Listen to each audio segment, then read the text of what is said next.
नमस्कार दोस्तों, मेरा यूट्यूब चैनल पे आपका स्वागत है। इस वीडियो लेक्चर में मैं आपके पास एक क्वेश्चन लेके आया हूँ। और ये जो क्वेश्चन था, ये क्वेश्चन आपको पूछा गया था। ये आपको एससी वर्मा किताब में मिलेगा। ओके, तो वो क्वेश्चन क्या है हम देखते हैं। वो क्वेश्चन क्या है हम उसको देखते हैं। पहले पढ़ लेते हैं क्वेश्चन को। 6 particles situated at the corners of a regular hexagon। एक रेगुलर हेक्सागन है और उस रेगुलर हेक्सागन का मतलब है उसकी हर साइड, उस हेक्सागन की हर साइड मतलब जितने भी साइड से उसके लेंथ क्या है, ए रही। क्या रही? ए रही। ठीक है। 6 particles situated at the corners of a regular hexagon of side A move at a constant speed v। वो क्या कर रहे हैं? कांस्टेंट स्पीड से मूव कर रहे हैं। कांस्टेंट स्पीड से वो क्या कर रहे हैं? मूव कर रहे हैं। यानी कि पार्टिकल्स यहाँ पर जो होगा वो उसकी जो स्पीड होगा वो v होगा। इस पर जो पार्टिकल होगा उसकी स्पीड v होगा। उस पर पार्टिकल, जितने सारे पार्टिकल्स होंगे उनका स्पीड क्या होगी?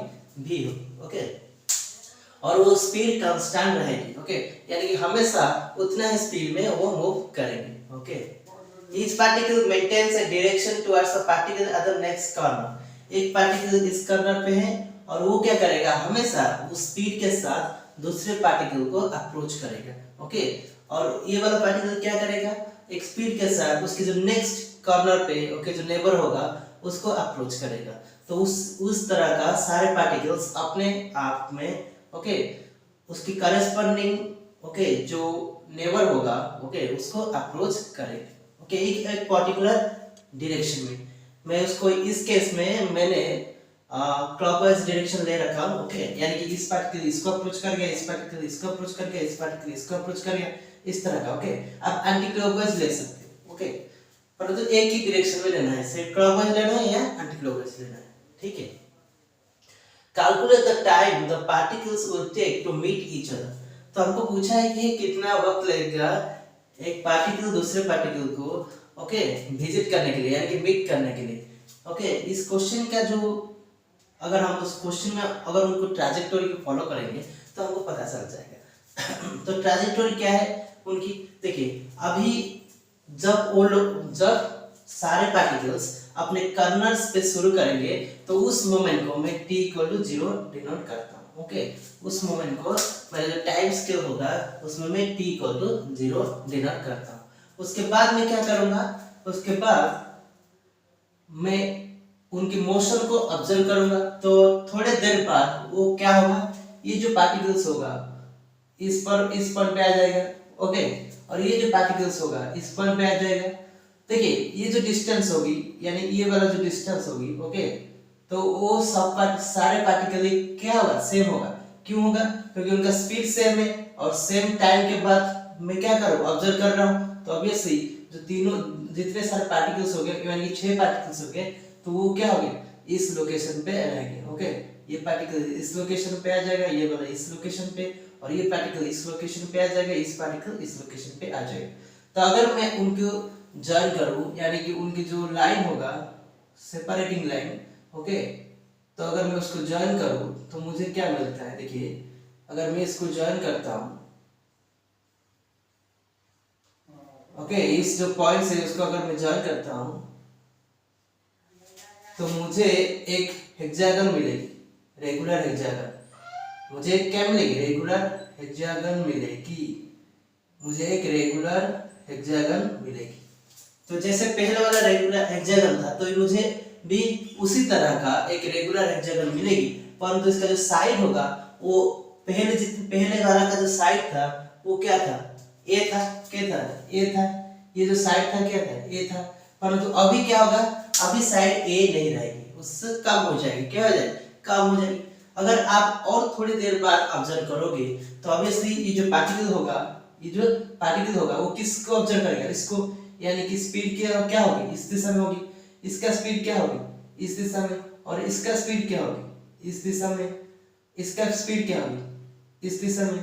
और इसका स्पीड इस दिशा में। तो क्योंकि सब पार्टिकल अपने नेबर को फॉलो करेंगे तो ऑब्वियसली देखिए आप किसी भी मोमेंट में अगर 6 पार्टिकल्स को ऑब्जर्व करते हैं साइमल्टेनियसली, यानी कि एक ही मोमेंट में मैं ऑब्जर्व करूंगा अभी पार्टिकल कहाँ है तो मुझे एक रेगुलर हेक्सागन मिलेगा। ऑब्वियसली उसकी साइड स्लो क्या होगी? साइड में परिवर्तन आएगी, यानी कि साइड की जो लेंथ होगी उसमें परिवर्तन आएगी, परंतु आपको एक रेगुलर हेक्सागन मिलेगा। तो मैं किसी भी मोमेंट में अगर उस 6 पार्टिकल को ऑब्जर्व करता हूं तो मुझे एक रेगुलर हेक्सागन मिलता है। ठीक है, रेगुलर हेक्सागन मुझे मिलता है। तो उसकी साइड क्या होगी, x होगी, क्या होगी, x होगी।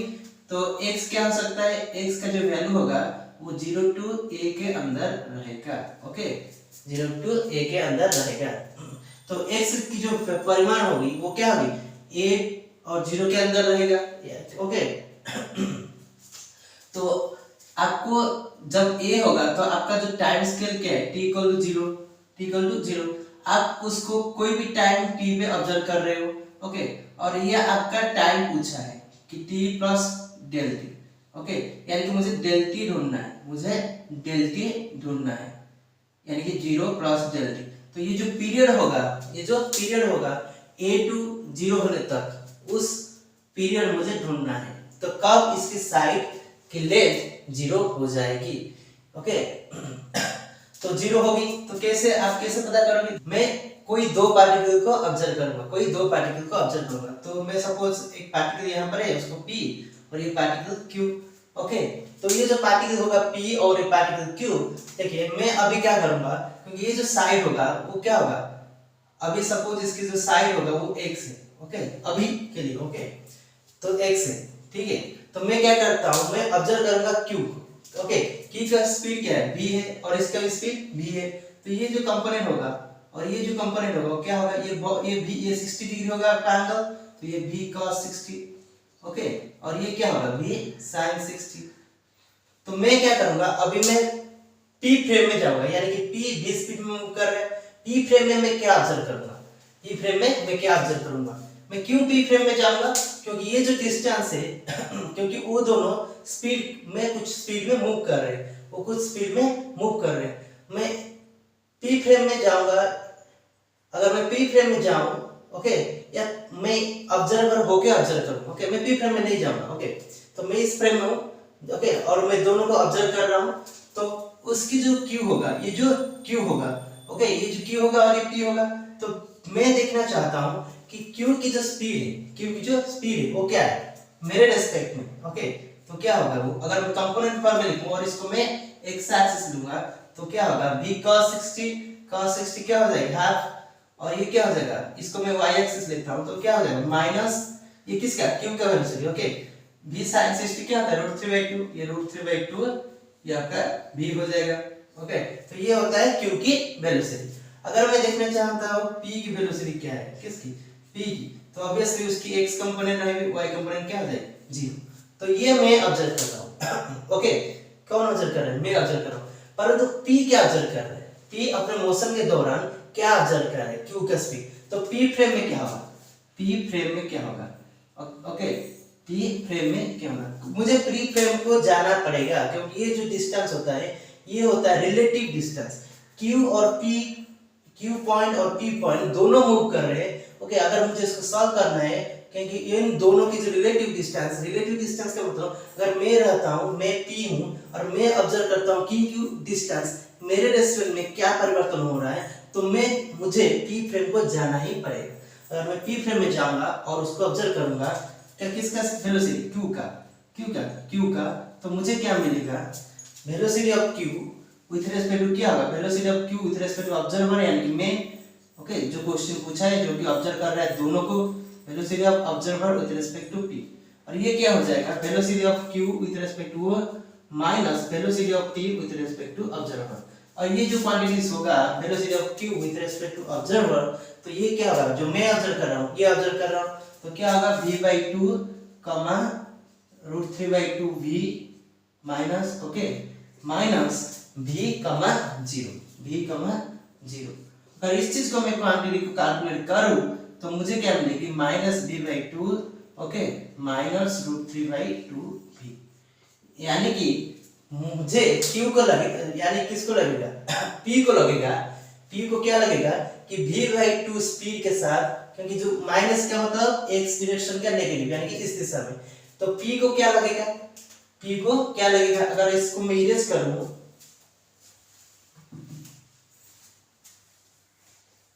तो पी को क्या लगेगा, पी फ्रेम में, ओके, पी फ्रेम में अगर रहूं, पी को क्या लगेगा, पी को ये लगेगा कि जो क्यू है, ये जो पॉइंट क्यू यानी कि पार्टिकल क्यू है, वो क्या कर रहा है, v/2 स्पीड से मेरे को आ रहा है, ओके। और ये वाला जो कंपोनेंट होगा, यानी कि इसको मैंने y, इसको क्या लिया था मैंने, सॉरी अपर डायरेक्शन को मैंने y लिया था यहाँ पर, नहीं, तो ये क्या हो जाएगी, इस दिशा में होगा √3/2v। तो p ऑब्जर्व करेगा कि जो पार्टिकल q है वो हमेशा हमेशा उसका जो स्पीड होगा मेरी तरफ क्या रहेगा, v/2 रहेगा, क्या रहेगा, v/2 रहेगा। तो यानी कि जो डिस्टेंस होगा, ये जो डिस्टेंस होगा, तो v/2 स्पीड के साथ पार्टिकल q मुझे हमेशा अप्रोच कर रहा है, हमेशा अप्रोच कर रहे हैं।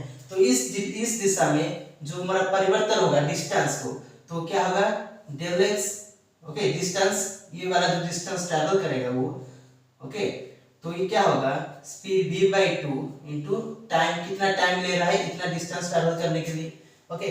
तो अगर ये डिस्टेंस आपकी डेल x आपका क्या होगा, अगर ये डेल x आपका क्या होगा, पहले कितना दूरी पे था, a दूरी पे था, तो फाइनली क्या होगा, 0 पे, यानी कि 0 माइनस a क्या हो जाएगी, ओके, यानी कि इसकी जो मैग्नीट्यूड क्या हो जाएगी, v/2, आपकी जो टाइम कितना टाइम लेता है, तो अगर मैं इसको कैलकुलेट करूं तो मुझे क्या मिलता है, 2a/v, मुझे क्या मिलता है, डेल t क्या मिलता है, 2a/v, 2a/v, यानी कि मुझे उसको कितना समय लगेगा, यानी कि इन दोनों की जो पॉइंट होगी उनकी डिस्टेंस 0 होने के लिए कितना टाइम लगेगा, 2a/v, यानी कि इन दोनों की डिस्टेंस 0 हो जाएगी, यानी कि जितने सारे पार्टिकल्स थे सब एक पॉइंट में आ जाएगी, और वो जो पॉइंट होगा वो क्या होगा, ओ होगा, क्या पॉइंट होगा, ओ होगा। तो टाइम कितना लगेगा उसको, 2a/v। आप इसको आराम से कर सकते हैं, ये सारी चीज मैं आपको बताने के लिए किया हूँ। आप देखोगे इसका कंपोनेंट ये है, v है, तो v का 6 इतना हुआ, तो उनकी जो v का 6 मतलब v/2 होता है, और v/2 और ये v, और उनके जो रिलेटिव स्पीड होगा वो v माइनस v/2 क्योंकि सेम डायरेक्शन में है, और उनके बीच में जो इनिशियल डिस्टेंस है वो a/v/2। आप इसे आराम से कर सकते हैं। तो क्वेश्चन को ये समझने के लिए मैं आपको इतना सारी चीज किया। तो ये था मेथड 1। तो मेथड 2 में क्या होगा मैं बता देता हूँ। मेथड 2 में इससे बहुत सिंपल तरीके से हो सकता है। देखिए हम क्या करेंगे, देखिए सब पार्टिकल, आपको ये पता चल गया कि जितने सारे पार्टिकल्स है वो कहां पर आ जाएंगे, इस पॉइंट में आ जाएंगे, तभी सारे पार्टिकल्स अपने आप को मीट करेंगे। अगर ये सब होता है, यानी कि मैं कोई एक पार्टिकल को लेता हूं, कोई एक पार्टिकल को लेता हूं, तो ये जो पार्टिकल है इस पॉइंट में आ जाएगी। तो इसको अगर मैं एक्सिस लूंगा, ओके, इसको मैं एक्स एक्सिस लेता हूं और इसको वाई एक्सिस लेता हूं, और मैं इसकी जो कंपोनेंट होगा ये वाला कंपोनेंट, ये कितना हो जाएगा, क्योंकि ये टोटल 120 है, तो ये क्या हो जाएगा 60 हो जाएगा। तो इस जो स्पीड होगा, ये जो स्पीड होगा आपका, उसकी कंपोनेंट इसमें क्या रहेगा, p cos 60। cos 60 आपका क्या होता है, हाफ v/2, और ये क्या हो जाएगा √3/2v, क्योंकि v sin 60, यानी कि जो पार्टिकल p है उसकी जो वेलोसिटी है, तो अगर इसको मैं लिखूंगा पार्टिकल p की जो वेलोसिटी होगा वो क्या होगा v/2 √3/2v, यानी कि पार्टिकल p हमेशा v/2 स्पीड के साथ इस डायरेक्शन में मूव करेगा। अगर इस डायरेक्शन में मूव करता है, ये डिस्टेंस कितना है इनिशियली जो डिस्टेंस होगा ये आपका साइड a के साथ बराबर होगा, क्योंकि जो रेगुलर हेक्सागन होता है उसकी साइड की लेंथ जितना होता है, तो o से उस पॉइंट के लिए इस पॉइंट और o के जो डिस्टेंस होते हैं उतना होता है, क्योंकि ये 60 डिग्री होता है, ये 60 डिग्री होता है, और ये वाला भी आपका 60 डिग्री होता है। ओके, तो यह एक इक्विलैटरल ट्रायंगल, यानी कि इसका लेंथ और इसका लेंथ क्या हो जाएगी, a हो जाएगी। तो ऑब्वियसली ये आपका क्या है, इनिशियल a था, तो a डिस्टेंस को, ओके, अगर डेल t टाइम में उसको ट्रैवल करना पड़ेगा, और हमको टाइम पूछा है, तो उसकी जो स्पीड होगा वो क्या है v/2, तो जो डेल t होगा वो क्या होगा आपका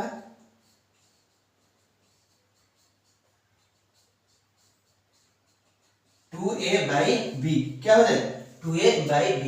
ऑब्वियसली आपको बहुत आसानी तरीके से, मतलब बहुत सिंपल तरीके से आपको पता चल गया कि डेल t यानी कि इस पॉइंट को यहाँ पर आने के लिए कितना वक्त लगेगा 2a/v, कितना वक्त लगेगा 2a/v। सो इस इतना में इस क्वेश्चन का सॉल्यूशन हो गया। Thank you for watching this video.